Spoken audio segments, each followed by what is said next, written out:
नियंत्रण एवं निर्देशन के बगैर कार्य करना संगठन को तोड़फोड़ करने के बराबर है, सैबोटेज करने के बराबर है। साथियों, ये जो सब्जेक्ट हमने रखा है, ये सब्जेक्ट संगठन बनाने और चलाने वाले जो लोग हैं,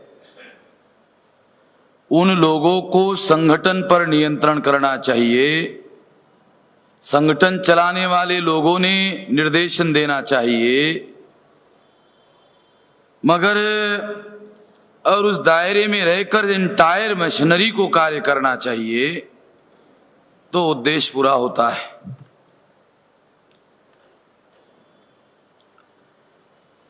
अभी संगठन का विस्तार बहुत ज्यादा हो रहा है, बहुत तेजी से बढ़ रहा है। बहुत तेजी से बढ़ने की वजह से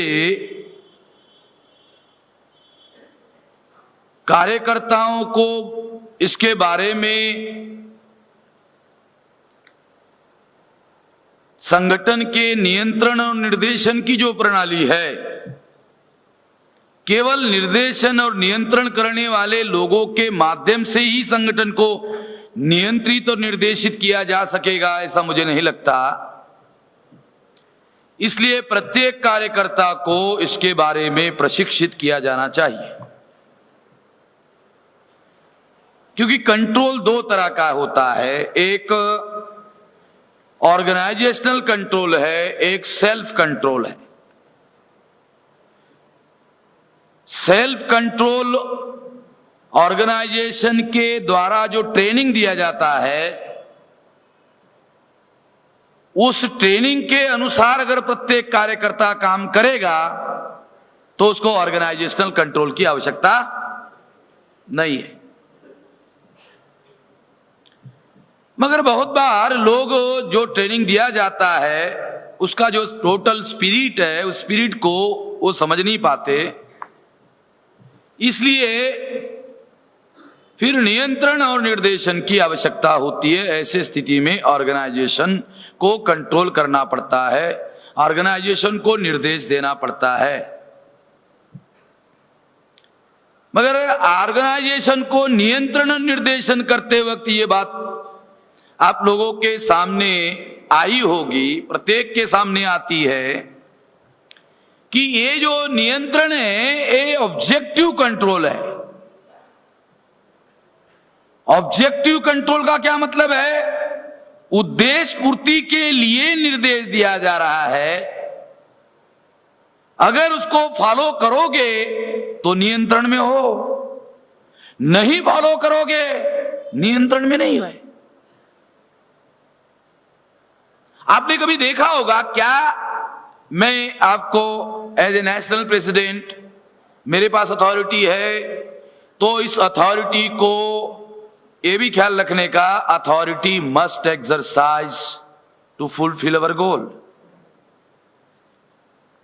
authority must exercise, authority exercise करने के लिए बहुत कलेजा चाहिए। अरे मैं अथॉरिटी एक्सरसाइज करूंगा तो वीबी नाराज हो जाएगा, वो वीबी नाराज हो जाएगा तो वो मेरे विरोध में दो चार लोगों को बताएगा, वो दो चार लोगों को बताएगा तो एक गुट बन जाएगा, फिर वो मेरे खिलाफ में आ जाएगा, तो अगले बार मैं राष्ट्रीय अध्यक्ष नहीं रहूंगा। इसलिए मुझे अपनी ड्यूटी पूरी करने के बजाय वीबी को, ये समझ रहे हो ना, उसको लोनी लगाने का काम करना चाहिए, बजाय मुझे अपना कर्तव्य जो ऑब्जेक्टिव पूरा करने के लिए लोगों ने मुझे अथॉरिटी दी, संगठन को चलाने के लिए, ताकि रिजल्ट निकाला जा सके। क्योंकि रिजल्ट अपने आप निकलता नहीं है, रिजल्ट निकालना पड़ता है। दूध में मक्खन होता है, हर आदमी जानता है। दूध को लेकर के सामने बैठो और कहो, ए दूध मुझे मक्खन दे, मुझे मक्खन दे, मुझे मक्खन दे, देने वाला है? वो मक्खन देता नहीं है, मक्खन निकालना पड़ता है। और फिर मक्खन निकालने का है तो एक्शन प्रोसेस है, मक्खन अपने आप निकलता नहीं है और हर आदमी निकाल नहीं सकता। ये भी एक बात है कि मक्खन हर आदमी नहीं निकाल सकता। मक्खन निकालना होगा मगर हर आदमी नहीं निकाल सकता। हमारे समाज की तो ये समस्या बहुत बड़ी समस्या है, क्योंकि मक्खन निकालने, ऑर्गेनाइजेशनल टर्मिनोलॉजी में रिजल्ट निकालने का काम लीडरशिप का है, और हमारे समाज की जो बौद्धिक और साइकोलॉजिकल जो लेवल है वो लीडरशिप जनरेट बहुत कम संख्या में करती है, बहुत रेयर करती है। तो इस वजह से ए अथॉरिटी मस्ट एक्सरसाइज, अथॉरिटी दिखाने के लिए नहीं होती है मैं नेशनल प्रेसिडेंट हूं, ये दिखाने के लिए नहीं है। ये जिस पर्पस के लिए आपको अथॉरिटी लोगों ने दी, वो अथॉरिटी उस पर्पस को पूरा करने के लिए यूज करना होगा, और यूज करते वक्त ये ख्याल नहीं रखना होगा कि इससे कौन नाराज होता है, कौन खुश होता है, ये नहीं देखने का। और प्रत्येक कार्यकर्ता के साथ में ऑब्जेक्टिव रिलेशन रखने का, ना काहू से बैर ना काहू से दोस्ती, ऑब्जेक्टिव रिलेशन। ऑब्जेक्टिव के लिए आपकी जिम्मेवारी है, आप लोगों को निर्देश दो, वो काम उससे करवाओ, वो नाराज हो सकता है मगर उसके साथ आपकी पर्सनल, ये सारा काम पर्सनल तो है नहीं है,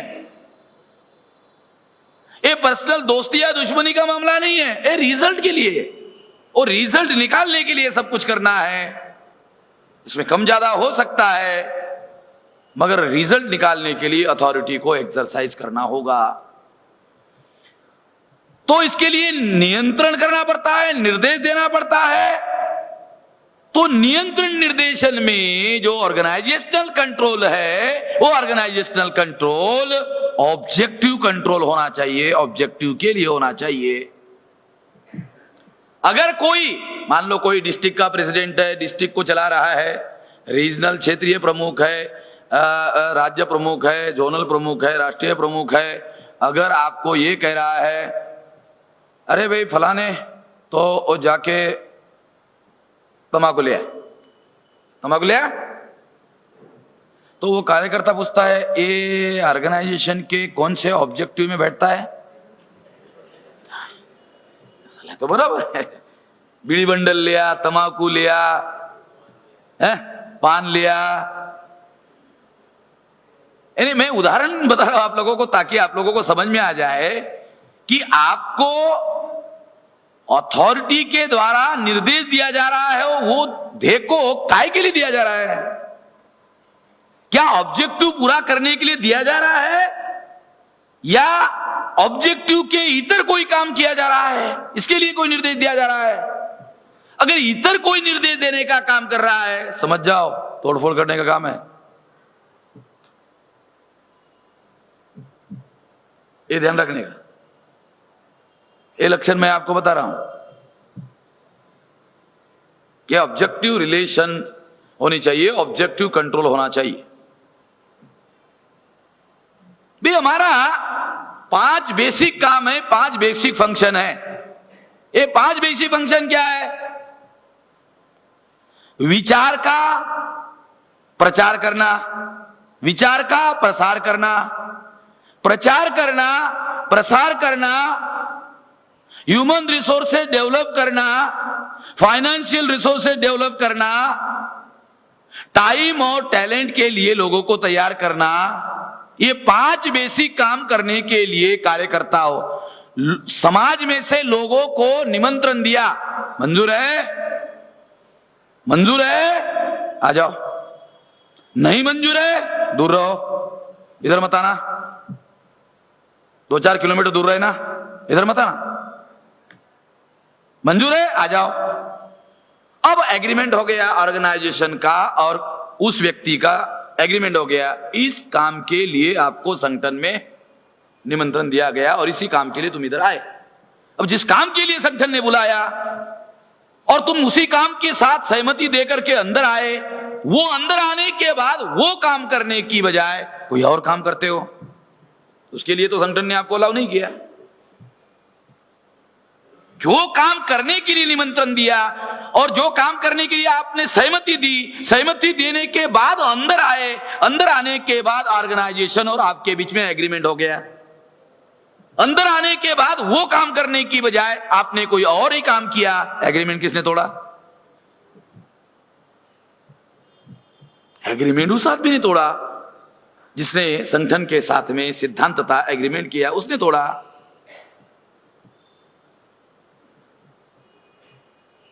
तो अगर ऐसा होता है तो ऐसा काम करने के लिए किसी भी कार्यकर्ता को संगठन में अलाउ नहीं है।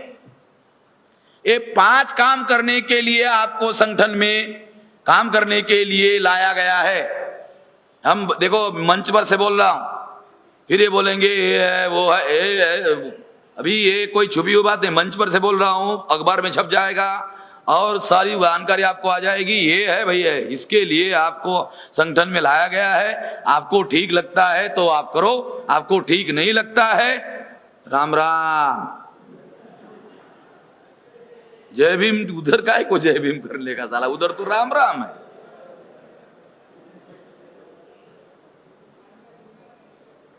अगर हमारा राम राम आपको मंजूर नहीं है तो फिर ऑर्गेनाइजेशन को कार्रवाई करनी पड़ती है। हम तो एक बोलते भाई आप इसे नहीं सहमत है, जाओ आपका कार्यक्रम रखते हैं, फेयरवेल कार्यक्रम रखते हैं, आपको भेंट देते हैं, फूल वगैरह गुच्छा देते हैं, जाओ, यानी राजी खुशी राजी खुशी, झगड़ा नहीं होना चाहिए, क्योंकि कल हो सकता है आपको अकल आ जाए, फिर आ सकते हो, कोई बात नहीं, कोई बात नहीं। जब समझ में आ जाए, जब समझदारी आ जाए, एक ऐसा थोड़ी है कि समझदारी कब आएगी सारे समझ बता नहीं सकते। और हमारा कोई पर्सनल झगड़ा हमारा कोई पर्सनल झगड़ा तो है नहीं है कि साले इसको, इसलिए ये बात मैं इसलिए आपको बता रहा हूं क्योंकि ये 5 काम करने के लिए आपको संगठन में लाया गया है। ये काम करना, इसके अलावा कोई काम नहीं करने का, इसके अलावा एक भी काम आपको करने के लिए अलाउ नहीं है। इसके अलावा भी आपको लगता है कि संगठन में कुछ काम होना चाहिए, मोबाइल नंबर संगठन के सीनियर्स लोग है, राष्ट्रीय अध्यक्ष है, वाइस प्रेसिडेंट है, जनरल सेक्रेटरी है, इसके अलावा भी कुछ आपको लगता है कि कुछ होना चाहिए, कंसल्टेशन करो, कंसल्टेशन करो। और कंसल्टेशन के बाद में जो चलाने बनाने वाले लोग हैं उसको लगता है कि ये भी होना चाहिए, चलो ये करो, क्योंकि ऐसी बहुत सी बातें, बहुत सी परिस्थितियां आती रहती है। मगर मेरा ऐसा मानना है कि ये जो 5 बातें मैंने आपको बताई, ये लगभग सारी 5 बातें जो है, ये सारी बातें 5 के अंदर ही आती है, वो और इसके बाहर कोई आता नहीं है, क्योंकि इसके बाहर की बात अलाउ करना संभव नहीं है। तर्कसंग दृष्टि से अगर विश्लेषण करोगे तो आपको पता चलेगा ये 5 के अंदर ही आ जाती है। जो 5 के बाहर आ जाती है वो संभवतः हमारे ऑर्गेनाइजेशन के ऑब्जेक्टिव के फुलफिलमेंट के लिए उपयोगी नहीं है। मैं ऐसे मानता हूं हमारे पास जितना मैन पावर है, अगर उस मैन पावर का 1/3 मैन पावर नियंत्रण निर्देशन में काम करे, उद्देश्य पूरा हो जाएगा। लाखों करोड़ों लोग काम करने वाले हैं, लाखों करोड़ों लोग एक ही काम करे तो एक रिजल्ट निकलेगा। लाखों करोड़ों लोग एक ही काम करे तो रिजल्ट निकलेगा। लाखों करोड़ों आदमी अपने अपने हिसाब से करे तो कभी कोई रिजल्ट निकलने वाला नहीं है। लाखों करोड़ों लोग एक ही काम करे तो दुनिया में लाखों करोड़ों लोग एक ही काम करे, दुनिया में एक ही तरीका है नियंत्रण निर्देशन, और कोई दुनिया में तरीका आज तक उपलब्ध नहीं है।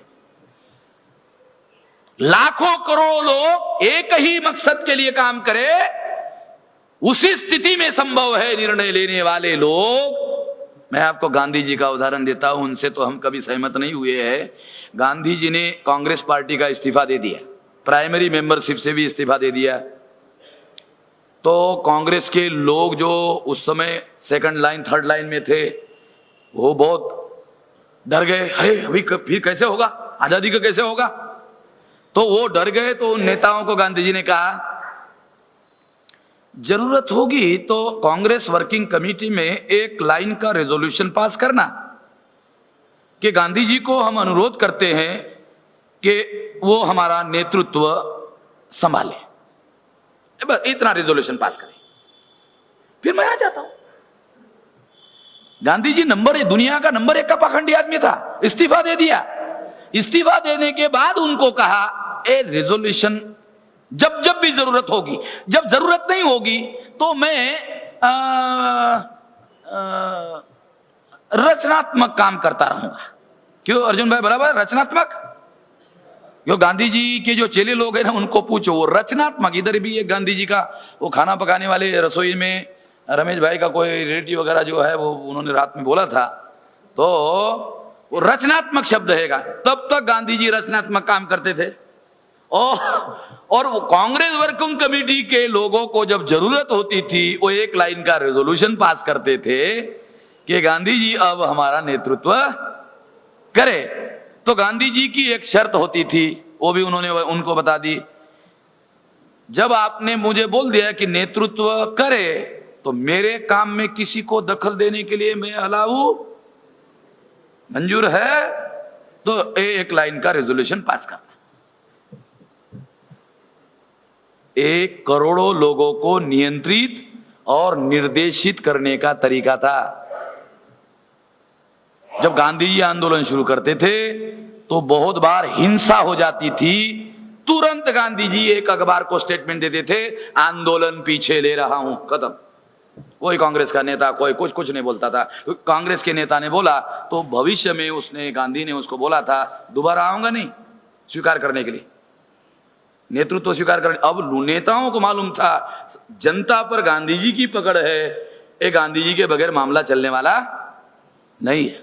मैं उदाहरण के लिए बता रहा हूं, करोड़ों लोगों से अगर आप एक ही काम करना चाहते हो, एक ही मकसद पूरा करना चाहते हो और दूसरा कोई तरीका उपलब्ध नहीं है, नियंत्रण निर्देशन,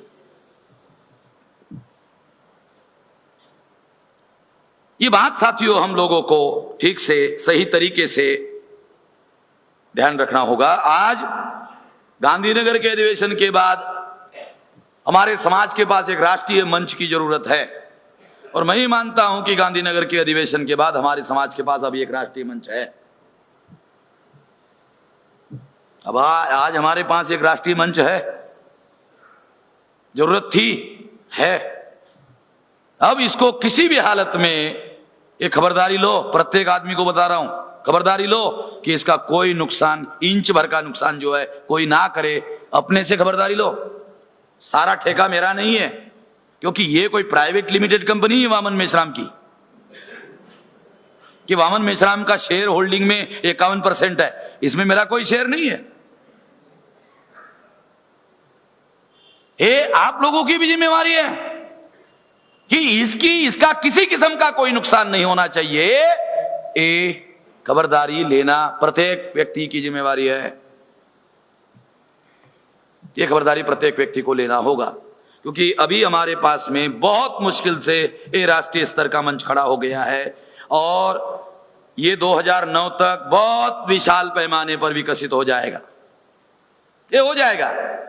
अभी ऐसा मैकेनिज्म हमने बनाया हुआ है, ऐसी बहुत सारी बातें हमने डेवलप की हुई है कि हमारा दुश्मन इसको तोड़फोड़ करने की बहुत कोशिश करेगा, आने वाले समय में और भी करेगा। तो अभी हम लोगों ने, मैं इसके बारे में अभी सारे लोगों को अभी हम लोग इसके बारे में जनता में भी, पब्लिक में भी लोगों को अवेयरनेस करने का कार्यक्रम करेंगे। पब्लिक में से भी लोगों को साथ सहयोग नहीं मिलना चाहिए, ये भी खबरदारी लेंगे। और जो खबरदारी हम ले रहे हैं, तो मैं आपको बताता हूं कि अपर्डे साहब और मैंने ऑब्जेक्टिव के लिए ही जल्ली के साथ झगड़ा किया,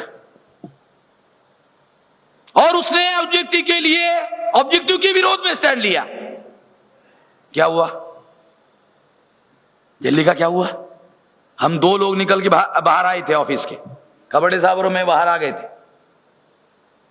हम 2 बाहर आए थे, कार्यकर्ताओं को मालूम है। जल्दी के साथ ऑफिस, टेलीफोन नंबर, अखबार, रिसोर्सेस सब कुछ दे करके हम 2 लोग वापस आए। वो झल्ली साला गायब हो गया और हम लोगों ने हजारों कार्यकर्ता तैयार की और उसके साथ में मिसलीड होकर जो लोग गए थे वो घर में तो बैठ ही गया, वो लोग भी घर में बैठ गए, स्पॉइल हो गए। क्योंकि जो ऑब्जेक्टिव छोड़ देता है, लोगों को संभालने के लिए जो ऑब्जेक्टिव छोड़ता है तो ऑब्जेक्टिव छूट जाता है। और कुछ दिन के बाद जो कार्यकर्ता को उसने संभालने के लिए ऑब्जेक्टिव छोड़ा, वो कार्यकर्ता बाद में उसको छोड़ जाते हैं। पहले वो ऑब्जेक्टिव को छोड़ता है लोगों को अपने गुट में शामिल करने के लिए, और बाद में क्या होता है, वो धीरे धीरे वो जो साथ में लगे लोग होते हैं वो उसको छोड़ना शुरू कर देते हैं और दोनों तरफ से उसका मामला रफा दफा हो जाता है, खत्म हो जाता है। ऐसा जल्दी के साथ हुआ, ऐसा नेत्राम सिंह के साथ में हुआ, ऐसा रामकिशन गहलावत के साथ में हुआ, ऐसा गंगावने के साथ में हुआ, हमारे सामने हुआ, जिन्होंने ऑब्जेक्टिव के लिए स्टैंड नहीं लिया। खापर्डे साहब और हमने हमेशा कि कौन आदमी नाराज होता है, कौन आदमी खुश होता है, इसकी हमने कभी परवाह नहीं की। ऑब्जेक्टिव को नहीं छोड़ा, विचारधारा को नहीं छोड़ा, क्योंकि अगर आप ऑब्जेक्टिव और आइडियोलॉजी को नहीं छोड़ते हैं और लोग छोड़कर जाते हैं, हजारों लोग तैयार हो जाएंगे, क्योंकि तैयार करने वाला ऑब्जेक्टिव आपके पास में है, तैयार करने वाला विचार आपके पास में है, हजारों लोग तैयार हो जाएंगे। ये हुए, ये प्रैक्टिकल अनुभव भी हमारे पास में है। इसलिए हमने कभी भी ऑब्जेक्टिव और आइडियोलॉजी के साथ में कभी कंप्रोमाइज नहीं किया और परवाह नहीं की।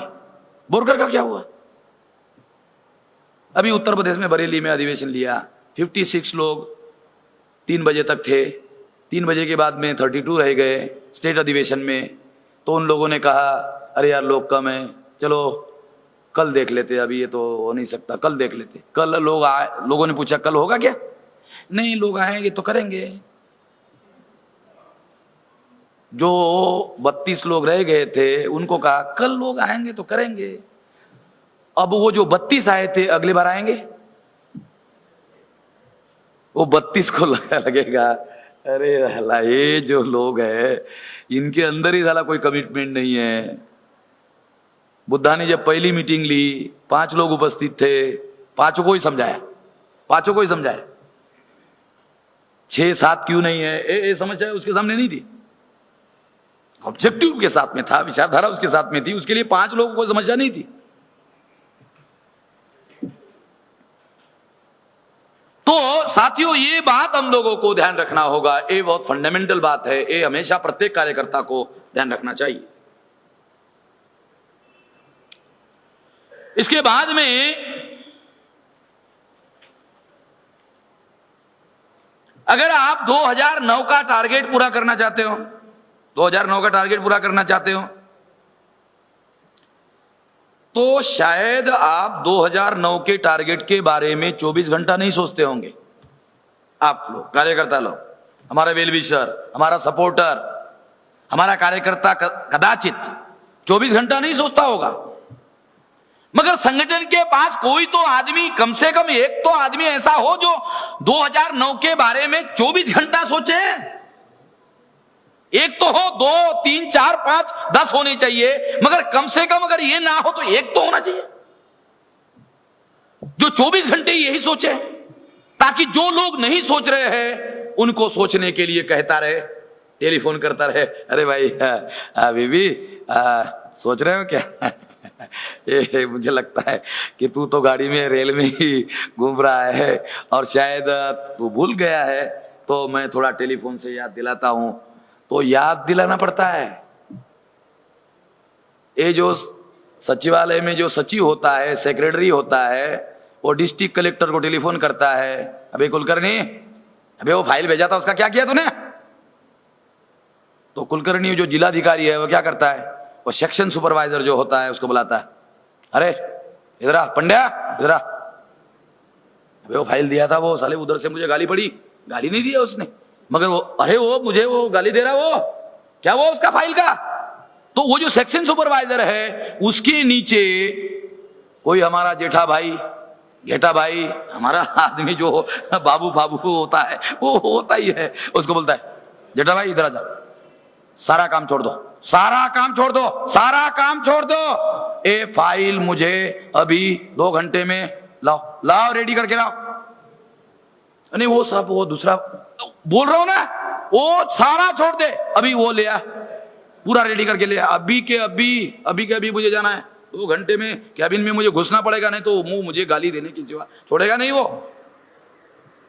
आपको कर्मचारी हो इसलिए आपको बता रहा हूं, एक काम को रिजल्ट में परिवर्तित करने के लिए क्या करना पड़ता है। तो कोई तो आदमी हो जो पूछने वाला हो, ये ह्यूमन साइकोलॉजी है, जब तक किसी काम के बारे में आप पूछोगे नहीं, काम करने वाले आदमी का अटेंशन उस काम के प्रति कंसंट्रेट होता नहीं है। रिजल्ट निकालने के लिए एक करना पड़ता है, कोई तो हो ऑर्गेनाइजेशन में जो नियंत्रण करे, कोई निर्देशन करे। इसलिए जो निर्देश दिया जाता है उसको निर्णय लेने वाले लोग, मान लो 5 लोग है, 10 लोग है, 11 लोग है, करोड़ों लोगों का संगठन है, नियंत्रण निर्देशन निर्णय लेने वाले 8-9 लोग है, करोड़ों लोगों के लिए निर्णय लिया, वो निर्देश देकर नहीं करेगा तो कौन सा तरीका है। निर्णय लेने वाले 8-9 लोग है, इंप्लीमेंट करने वाले करोड़ों लोग है, निर्देश देकर नहीं करेगा तो कौन सा तरीका है। निर्देश देकर नहीं करेगा तो और कौन सा तरीका है, कोई और तरीका तो है नहीं। उसको उस निर्णय को इंप्लीमेंट अगर करना है तो इसका कोई दूसरा तरीका है, ये मुझे लगता नहीं है। साथियों, बार बार जो ऑर्गेनाइजेशन में आप लोगों को मालूम है समीक्षा होती है, हम लोग वीकली मीटिंग करते हैं, अरे भाई कितना परसेंटेज हो गया, फिर दोबारा करते हैं कितना परसेंटेज हो गया, परसेंटेज इतना ही क्यों हो गया, समीक्षा करते हैं। समीक्षा से इंफॉर्मेशन मिलती है, जो इंफॉर्मेशन मिलती है उसको ध्यान में रख करके दूसरा डिसीजन बनाना पड़ता है, वो जो दूसरा डिसीजन बनाना पड़ता है वो उसके लिए निर्देश देना पड़ता है, वो निर्देश के अनुसार फिर काम करना पड़ता है, करवाना पड़ता है। एक काम करना है, एक काम करवाना है। हमारे लोगों को हम कार्य करता है ये कहने का बड़ा गर्व है, कार्य करता ही नहीं है फिर भी कार्य करता है कार्य करता ही नहीं है फिर भी कार्य करता है कि मैं हम सबका कार्य करता हूं। अरे कार्य क्या करते हो, नहीं कोई अभी कार्य तो किया नहीं है मगर कार्य करता हूं, कार्य करता छू, कार्य करता छू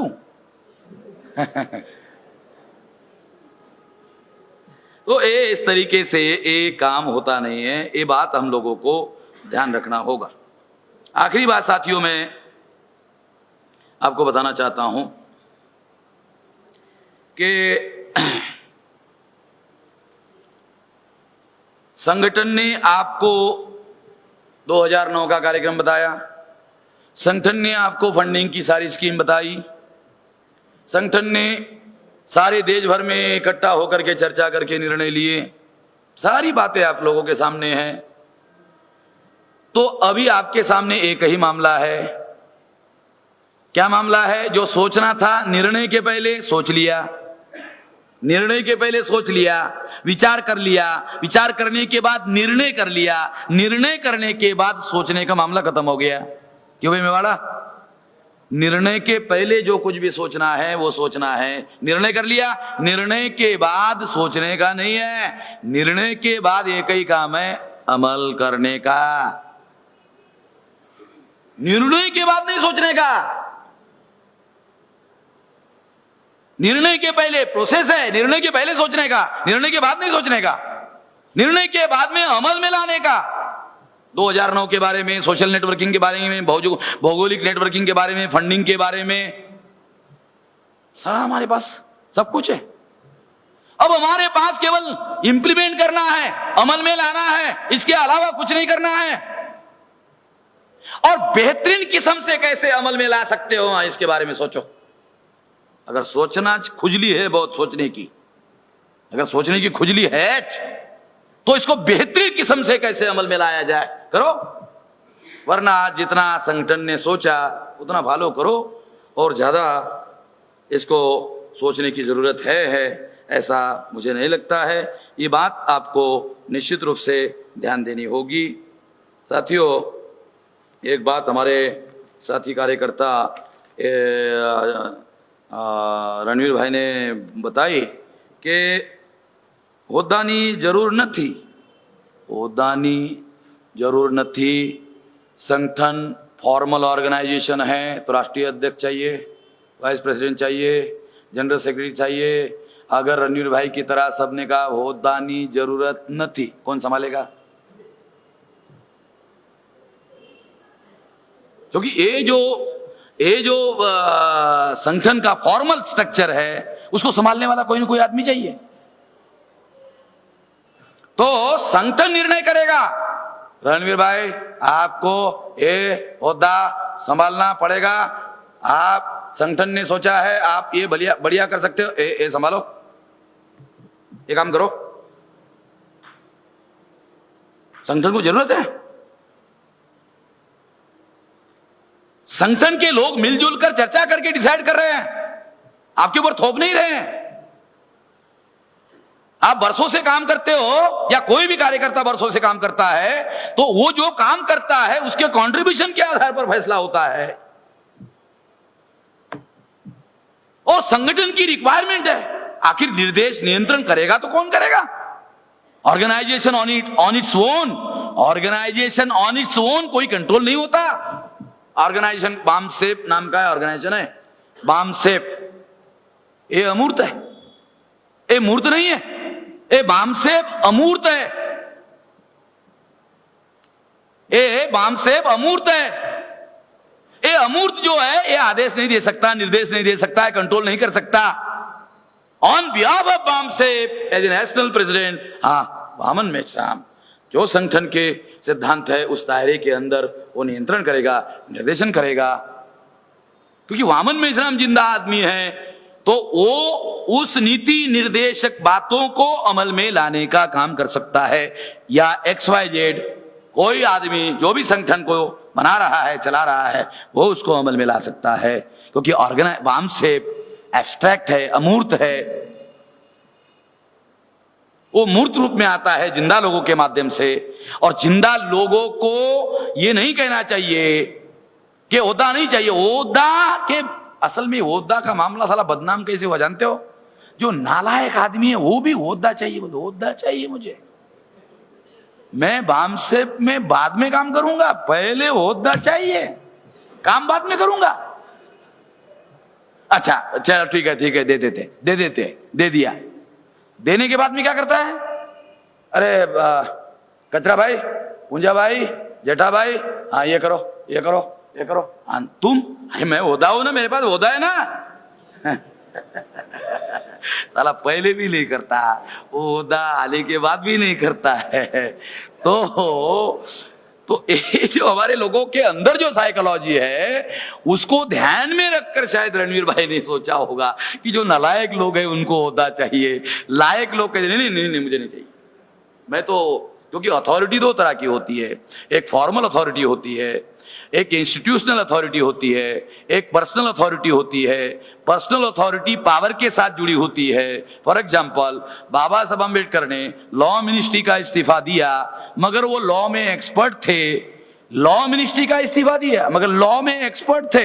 अब लॉ में जो एक्सपर्ट थे वो लॉ मिनिस्ट्री का इस्तीफा दिया, मगर लॉ में जो एक्सपर्ट थे वो उनके साथ में चलता है। That is the personal authority. एक जवाहरलाल नेहरू ने उनको लॉ मिनिस्टर बनाया, that is the institutional authority. Institutional authority छोड़ दिया, मगर पर्सनल अथॉरिटी उसके पास में है, वो पर्सनल अथॉरिटी एक्सरसाइज करता है, काम करता है, उसके पास है, तो किसी की दी भी नहीं है। अथॉरिटी उस आदमी को देना चाहिए जिसके पास पर्सनल अथॉरिटी हो। नालायक आदमी को अथॉरिटी नहीं देनी चाहिए। ये सबक हमने तेजिंदर सिंह दिल्ली के समय में सबक सीखा। उसको हम एजेंडा भी हम ही लिखते थे, खापटे साहब लिखते थे एजेंडा, और साइन लेने के लिए उनको चंडीगढ़ जाना पड़ता था। और नालायकी की भी हद होनी चाहिए, बोलना नहीं चाहिए मगर अभी जो फैक्ट है एक बार गया, वो उसने 10-15 साल काम करने के बाद में मैं बैठा था, खाबड़े साहब को, खाबड़े साहब बाबा साहब अम्बेडकर का जो बायोग्राफी है वो बढ़िया किसने लिखा है? ओ मुझे दे दो जरा, मैं पढ़ूंगा। 15 साल बाद, बामसेप में 15 साल काम करने के बाद बाबा साहब अम्बेडकर की बायोग्राफी कौन सी बढ़िया है? मुझे साला बड़ा अजीब लगा। तो ये हमारे सामने ये अनुभव रहा कि जो आदमी पर्सनल, जिसके पास में अथॉरिटी नहीं है, अगर उसको इंस्टीट्यूशनल अथॉरिटी दी जाए तो वो लायबिलिटी बनता है, बाद में ऑर्गेनाइजेशन के लिए नुकसान पहुंचा सकता है। इसलिए साथियों, ये बात आप ध्यान रखेंगे कि ओहदा लेने की भी जरूरत है। ये लेते रहने के लिए ऑर्गेनाइजेशन समय समय पर निर्णय लेता रहेगा। आप लोग ये सारी प्रक्रिया में जो भी कार्य होगा वो पर्सनल लेवल पर नहीं होता है, इसलिए आपको अपनी जिम्मेवारी माननी चाहिए और छोटी छोटी बातों को ज्यादा तवज्जो नहीं देना चाहिए। आपका माइंड अगर ऑब्जेक्टिवली सोचता है तो आपको छोटी बातों को ज्यादा तवज्जो नहीं देना चाहिए। अगर आप छोटी बातों को तवज्जो देते हैं तो इसका मतलब है आपका माइंड, आपका ब्रेन ऑब्जेक्टिवली थिंक नहीं करता है। ऑब्जेक्टिवली थिंक करना जरूरी है। मुझे ऐसा लगता है ऑब्जेक्टिवली आप लोग थिंक और करेंगे। अगर ऐसा डेवलप हो गया ना विचार, बिल्कुल कोई समस्या नहीं रहेगी। समस्या का हर आदमी समाधान करने लायक हो जाएगा। ऐसा अपने अंदर डेवलप करने का प्रयास करेंगे। इस आशा और विश्वास के साथ बात को यही समाप्त करता हूं। धन्यवाद।